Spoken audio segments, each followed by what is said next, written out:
대부분의 사람들은 믿음이 있건 없건을 떠나서 또 교회를 다니거나 다니지 않는 것을 떠나서 살아가는 모습을 보면은 대부분 비슷하다 이렇게 볼 수가 있습니다. 그 비슷하다라고 얘기를 하는 까닭은 대체로 어려서 혹은 젊어서는 이제 공부를 하고 또 남자들 같으면은 20대 초반에 군대를 갔다 오고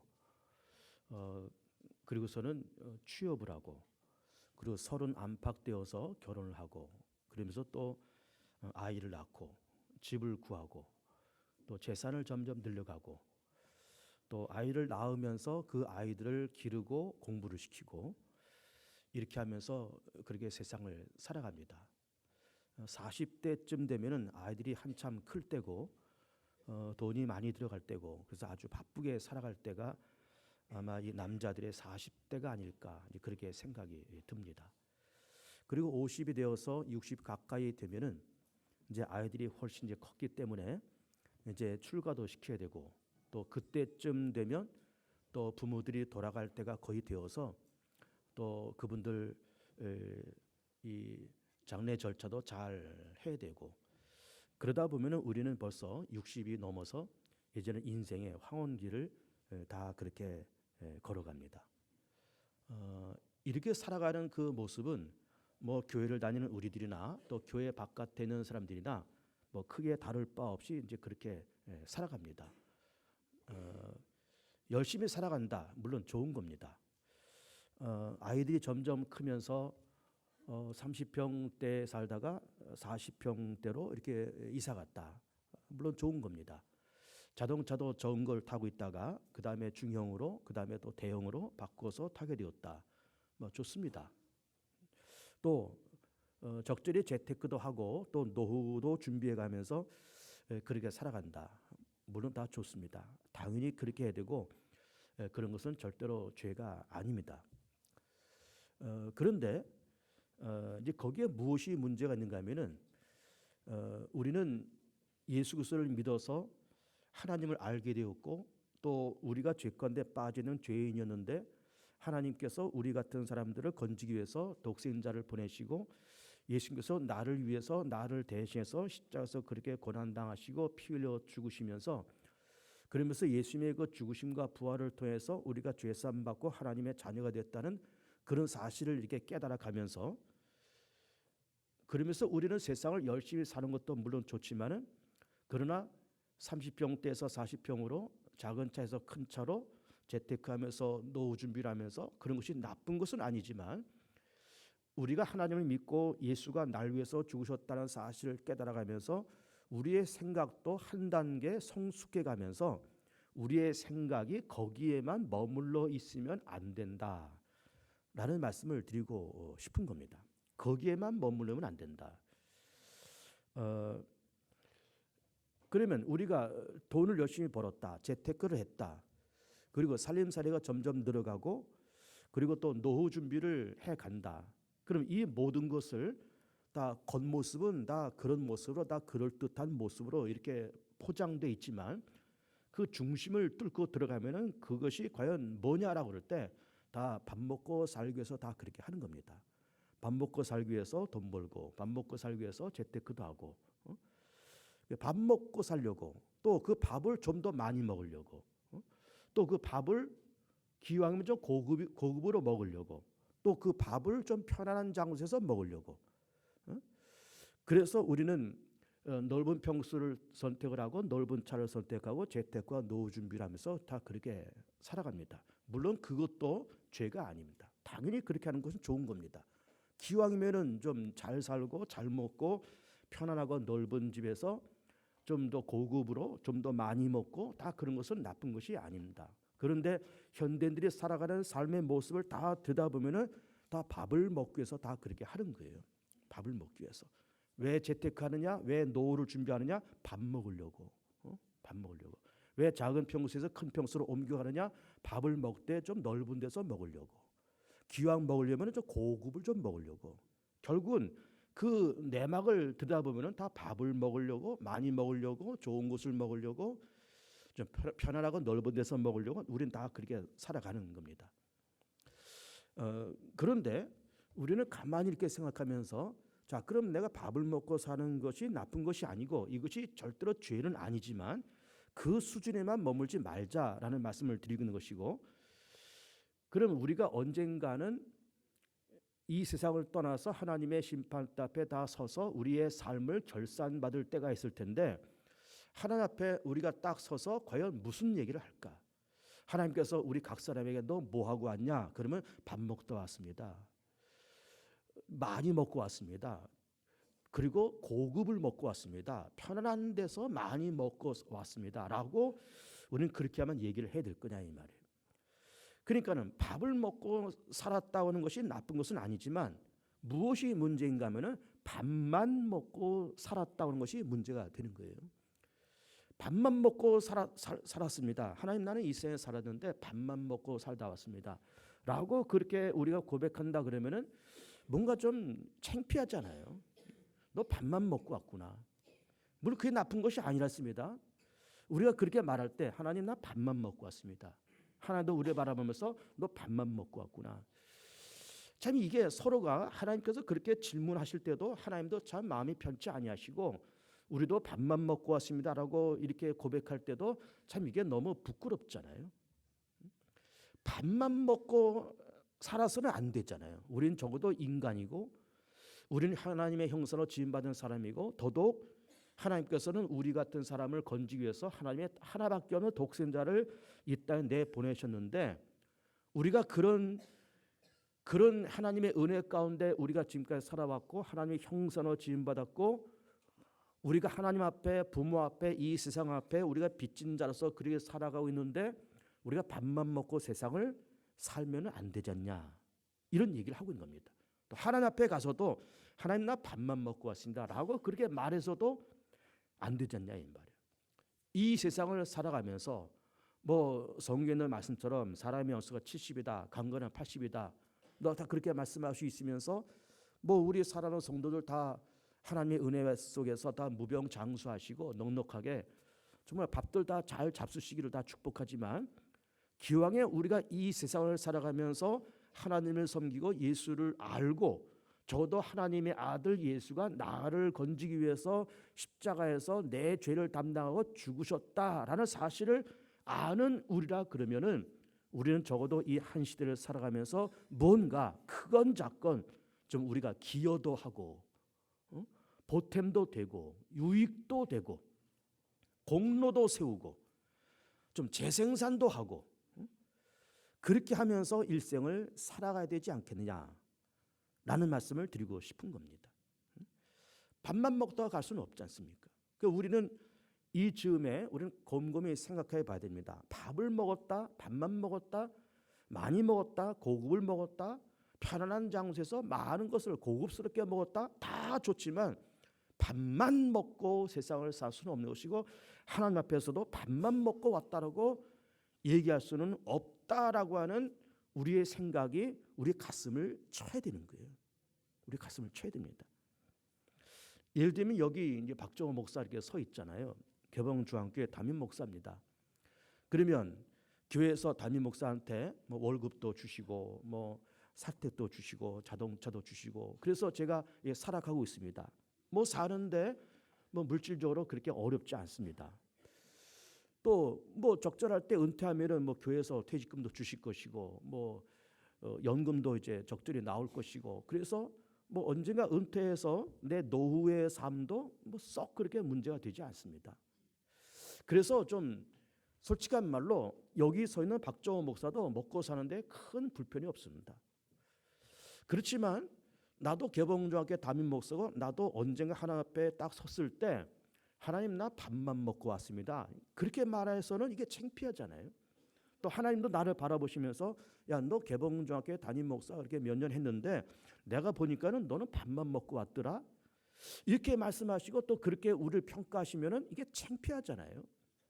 밥을 먹었다는 것이 나쁜 것이 아니었습니다. 우리 열심히 살고 돈도 벌어야 되고 재테크도 해야 되고 다 그렇게 해야 되지만 뭔가 우리가 세상 살면서 기여도 하고 보탬도 되고 유익하고 재생산도 되고 공로도 세우고 그렇게 해야 되지 않느냐라고 하는 거예요. 그러면서 나도 물론 한 가정을 갖고 있는 가장이고 나도 다 세상을 살기 위해서는 물질도 필요해서 나도 밥을 먹고 살아야 되겠지만 밥만 먹고 산다. 또 밥만 먹으면서 목회를 한다. 저도 그렇게 하고 싶지가 않은 거예요. 어쨌든 목회를 해 나가면서 교회를 안팎으로 좀 이렇게 외형적으로도 좀 규모가 있고 내용적으로도 좀 건실하고 교인들 한 가정 한 가정 예수 믿는 가정으로 다 이렇게 든든하게 그렇게 세워가고 구역도 든든히 세워가고 남녀 선교 교회 학교 또 우리 찬양대 모든 재직의 각 부서 다 구석구석 든든히 그렇게 세워가고 초신자들이 꾸역꾸역 몰려들어서 여기서 예수 믿는 기쁨을 찾고 여기서 개봉중학교에 정착하고 또 우리 개봉중학교에서 이렇게 신앙생활 우리 교인들이 여기서 예수 믿는 기쁨 예배드리는 감격 하나님 만나는 기쁨 이런 걸 다 누리고 그러면서 이제 평신도에서 이제 집사도 되고 권사도 되고 안수집사도 되고 장로도 되고 여기서 신학생도 배출되고 그렇게 교회가 안팎으로 규모가 있고 내용이 있는 그런 교회로 다듬어 놓고 또 그렇게 만들어 놓고 그렇게 만들어 놓고 내가 딱 은퇴를 해야 하나님이 나를 바라보시면서 야 박종 목사 너 개봉중학교에 광명시는 개봉중학교에서 몇 년 동안 담임 목회했는데 내가 볼 때 너 물론 밥도 먹었지만 참 열심히 살았다. 너 열심히 참 목회했어. 라는 그런 말씀을 저도 듣고 싶은 거예요. 밥만 먹고 왔다라고 하면 그렇게 평가받고 싶지가 않은 겁니다. 근데 이것이 저만 그럴까요? 우리 모두가 다 그렇습니다, 여러분. 여러분 하나님은 자존자입니다. 자존자, 스스로 계신 분. 하나님께서 모세한테 그렇게 말씀하신 것 아닙니까? 시내산에서 나는 스스로 있는 자다. 그래서 자존자, 스스로 존재한다 그 말이에요. 하나님은 자존자이시고 동시에 영광을 거두시고 인간의 생사허복과 인간의 운명을 결정짓는 분이시고 다스려 나가시는 분이고 그러면서 동시에 중요한 것은 뭔가 하면 하나님은 그 어떤 것도 아신 것이 없는 하나님이십니다. 아신 것이 없다 하는 말은 하나님에게는 절대로 부족한 것이 없다 이 말이에요. 하나님에게 능력이 부족하겠습니까? 하나님에게 무슨 권세가 부족하겠습니까? 하나님에게 행복이 부족하겠습니까? 아무것도 부족하지 않고 하나님은 아무것도 아신 것이 없는 분이에요. 아신 것이 없는 분이십니다. 그런데 하나님께서 이 세상을 만드셨습니다. 만드시고 그것은 하시는 말씀이 보기 좋다. 야, 참 보기 좋다. 보시기에 좋았더라. 야, 내가 세상을 만들고 보니까 첫째 날 빛, 궁창, 바다와 육지 그리고 하늘 그리고 어리와 조류 모든 속물들 그리고 인간을 창조하시고 야, 참 보기 좋다. 기분 좋다 그 말 아닙니까? 야, 기분 좋다. 잘 만들었다 그 말 아닙니까? 하나님이 당신이 만든 세상을 바라보시면서 흡족하고 자화자찬했다는 겁니다. 야, 참 보기 좋다.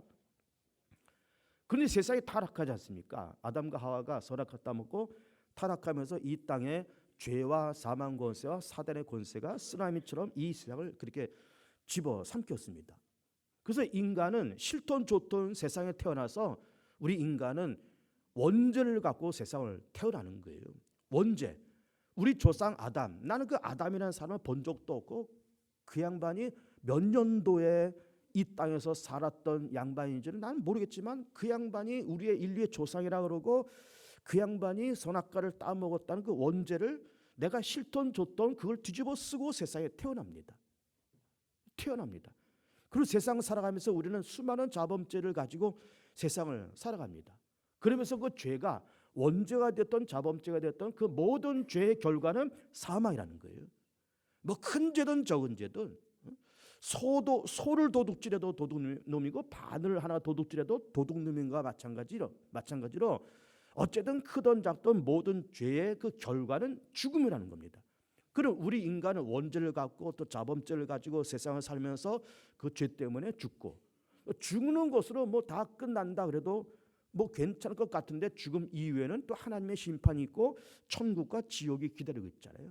그런 불신자는 하나님 없이 믿음 없이 살던 사람들은 다 지옥으로 떨어지니까는 결국 죄 짓고 죽고 지옥에 떨어지고 죄 짓고 죽고 지옥에 떨어지고 이렇게 살아가는 것이 인간의 운명이고 이게 인간의 수레바퀴입니다. 죄 짓고 죽고 지옥 가고 죄 짓고 죽고 지옥 떨어지고 그런데 이렇게 사망 권세와 사단의 권세가 가득 찬 이 땅을 하나님께서 바라보시면서 하나님은 아쉬운 것이 없는 하나님이시기 때문에 하나님이 이 세상을 바라보시면서 죄 가운데 허덕이는 인간을 바라보면서 너희들 죄를 졌지, 너희 조상 아담이 선악과 따먹었지, 너희들 살아가면서 자범죄에 졌지, 그 죄의 결과는 뭔 줄 아느냐? 죽어야 돼.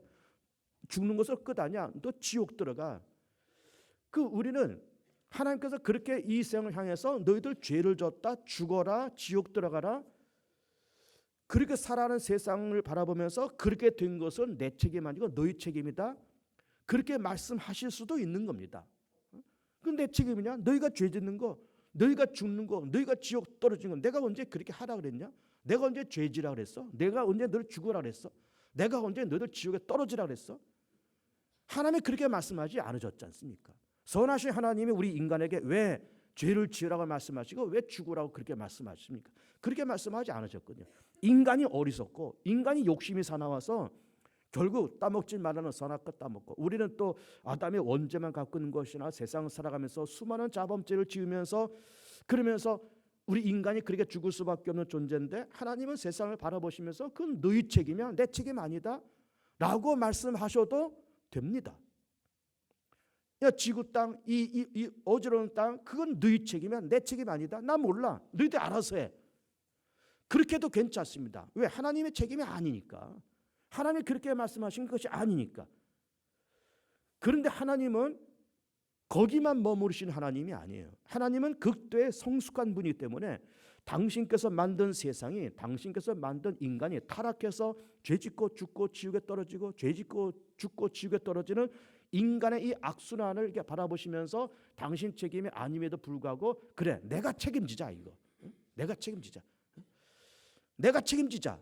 그리고서는 당신의 아들 이 땅에 보내시고 하나님의 독생자가 이 땅에 내려와서 우리 인간의 허물과 죄를 담당하시고 십자가에서 죽으시고 부활하시면서 죽음을 통해서 죄의 문제를 정리하시고 그리고 부활하시면서 사망 문제와 사단의 문제를 정리하시면서 예수 그리스도를 통해서 원죄와 자범죄에 빠지는 우리 인간이 예수를 통해서 죄사함 받고 사망을 넘어서 사단을 이기면서 죄사함 받고 하나님께로 나아가는 길을 열어놓으셨잖아요. 길을 열어놓으십니다. 그 하나님께서 세상을 바라보시면서 내 책임 아니야, 너희들이 알아서 해 라고 말씀하셔도 되지만 거기에만 머무르신 하나님이 아니시더라 이 말이에요. 성숙한 분이라서 이 세상을 책임지시려고 독생자를 보내시는 거예요. 그러니까는 우리도 밥 먹고 사는 것이 죄가 아니라 했습니다. 또 밥만 먹고 사는 것도 물론 죄가 아니에요. 그러나 우리는 하나님의 존재를 깨닫고 하나님의 은혜 가운데 내가 선택받았고 하나님의 아들이 날 위해서 십자가에서 죽으셨다는 사실을 깨달을 때 내가 빚진 자다. 그래, 내가 이렇게만 살면 안 되지.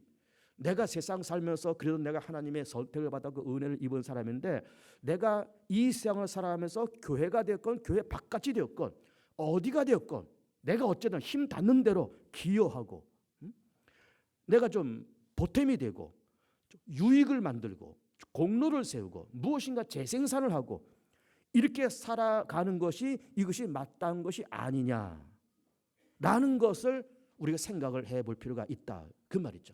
그래서 우리가 하나님 앞에 섰을 때 하나님께서 우리를 바라보시면서 너는 밥을 열심히 먹었구나, 넌 밥만 먹은 것이 아니라 이런 것도 하고 이런 것도 했구나, 참 대견하다, 기쁘다, 성숙하구나 라는 그런 말씀을 우리가 들어야 되지 않겠냐 그 말이에요. 이런 우리 교회도 그렇습니다. 우리 교회가 1971년도에 몇몇 개척자들에 의해서 교회가 설립됐잖아요. 그러면서 우리는 올해 2016년도를 지나가면서 우리가 올해가 벌써 우리 교회 창립 45주년입니다. 우리 한국 나이로 한 살 두 살 치면은 46살 먹은 교회입니다. 우리 교회가. 그래서 우리 교회가 지금 40여 년 이렇게 흘러오면서 우리 교회 별 문제 없습니다. 우리 교회가 무슨 뭐 어떤 갈등이 있다거나 무슨 문제가 있다거나 아니면 무슨 교회가 무슨 재정적으로 어렵거나 무슨 부채를 안고 있거나 그런 것 아닙니다. 우리 교회 부채가 없습니다. 그래서 이 말은 뭔가 하면은 우리 교회가 40여 년 이렇게 지나오면서 우리 교회를 자체적으로 운영하는 데는 별 문제가 없습니다.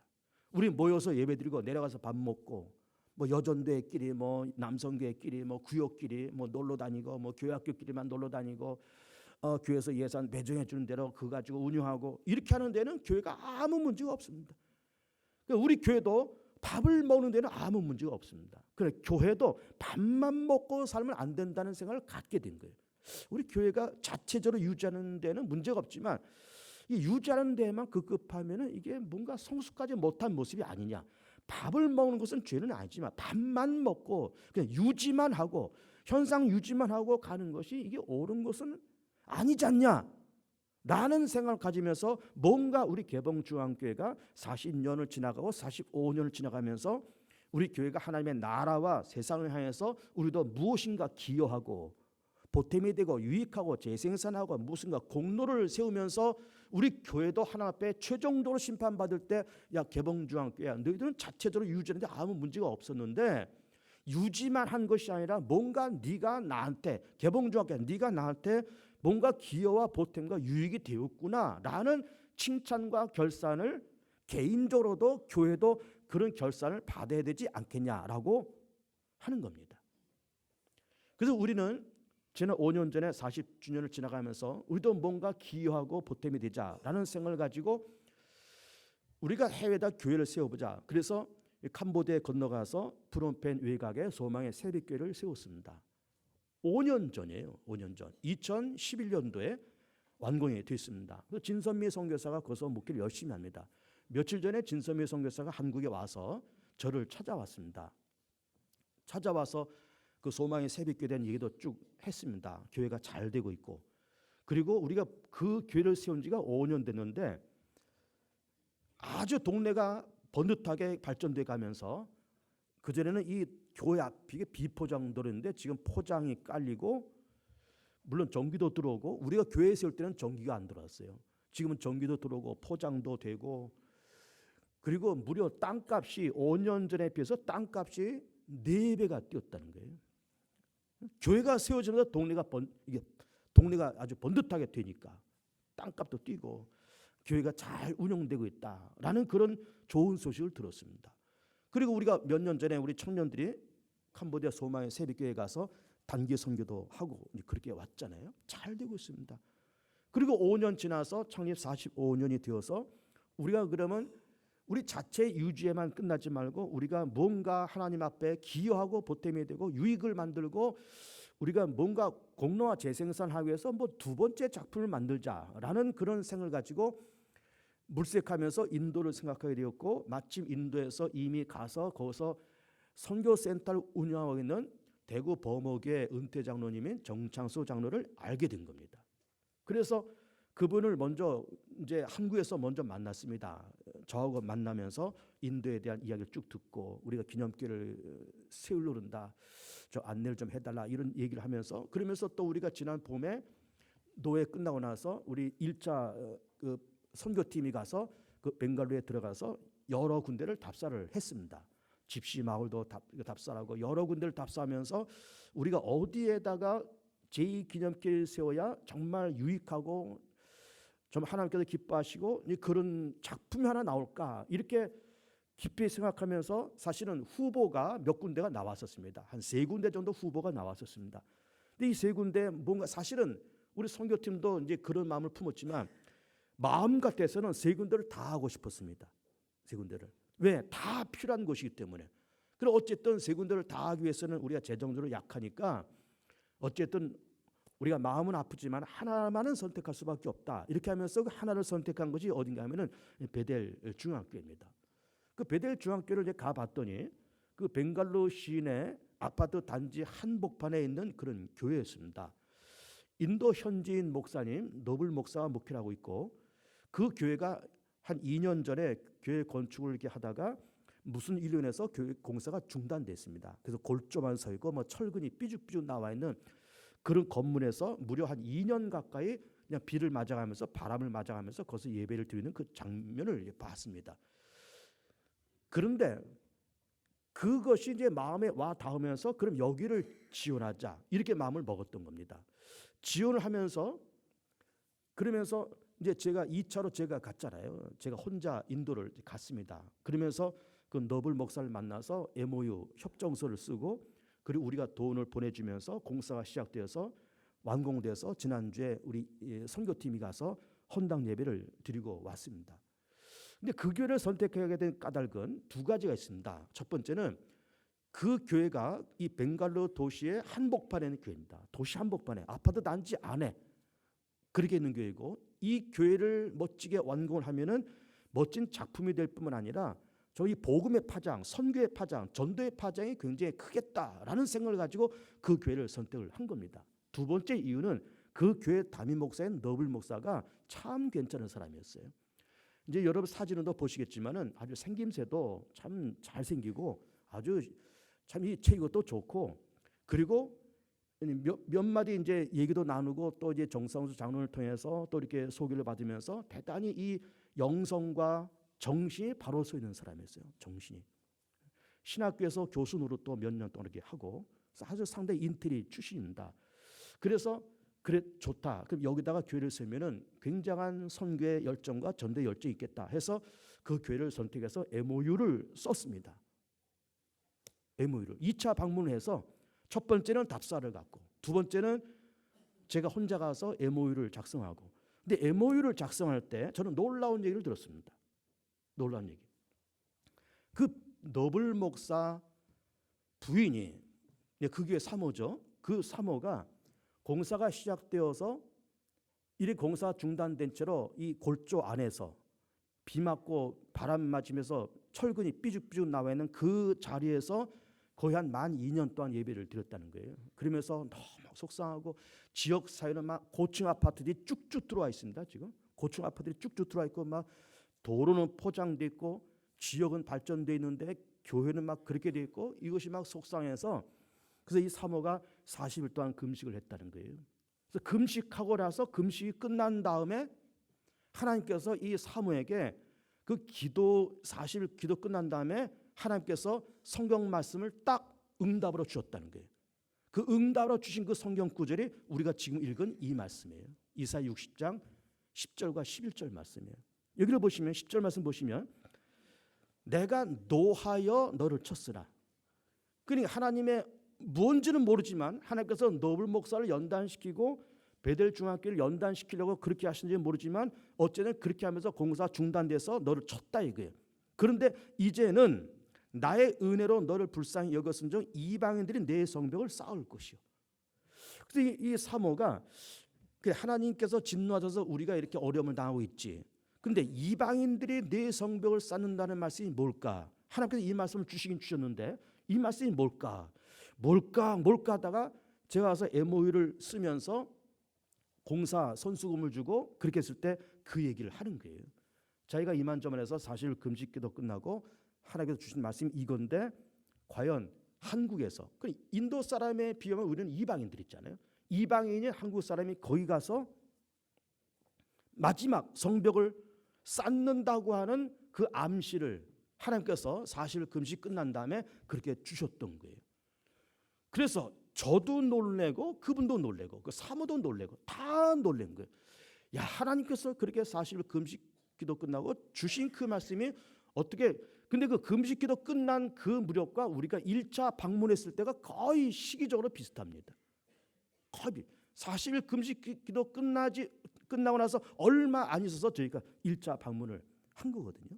그래서 그렇게 만나서 거기를 지원하겠다고 그렇게 얘기하고 MOU를 이렇게 쓴 겁니다.